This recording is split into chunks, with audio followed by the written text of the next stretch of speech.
Mike, I'm working on my checklist for Saturday's Penn State game. If you watch the fans before or after the game, it shouldn't matter.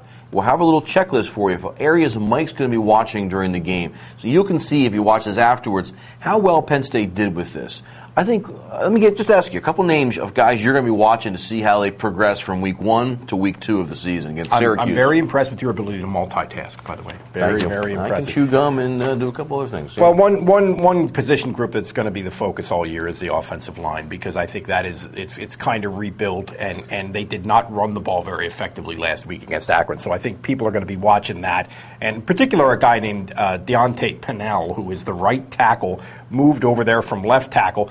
They did not run the ball very effectively, especially to the right side against Akron. And he's a new guy he was a second string left tackle a year ago. He's going to need to establish himself a little bit.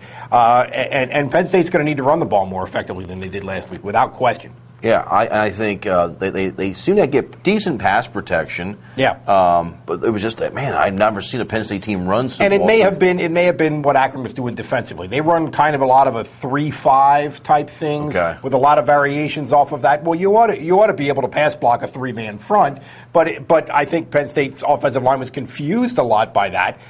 In terms of pushing ahead and who do I got? Yeah, finding somebody to block, and so that was an issue, and we'll see. I think we'll see a more conventional defensive front this week, but maybe a little bit better athletes from Syracuse. If I go to my list, wide receiver, they did pretty well. So I don't want to talk about them as a unit, but maybe as one individual. Where was Brett Brackens on Saturday? Did he play at all? Well, he played. He did not play very effectively. He did struggle. I thought he kind of got lost out there. Penn State was running so many wide receivers in and out of the game from the very first series of the game.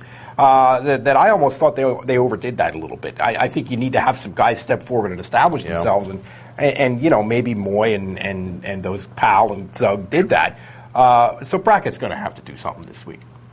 Speaking of doing something, I think the defensive backs are going to be doing something a little bit more this week. I was surprised Akron didn't throw the ball, so we didn't really get to see those guys tested at all. Who are a couple of names to be watching in the defensive secondary? Well, I think Knowledge Timmons had a pretty good game, but he was not tested that much. Knowledge Timmons, cornerback from York, he's a senior, finally getting to start and play a lot for the first time.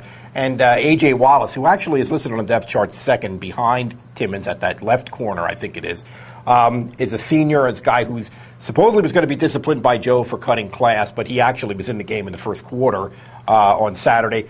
Those two guys, I think, eventually are going to be the starting corners. So those are two guys to watch.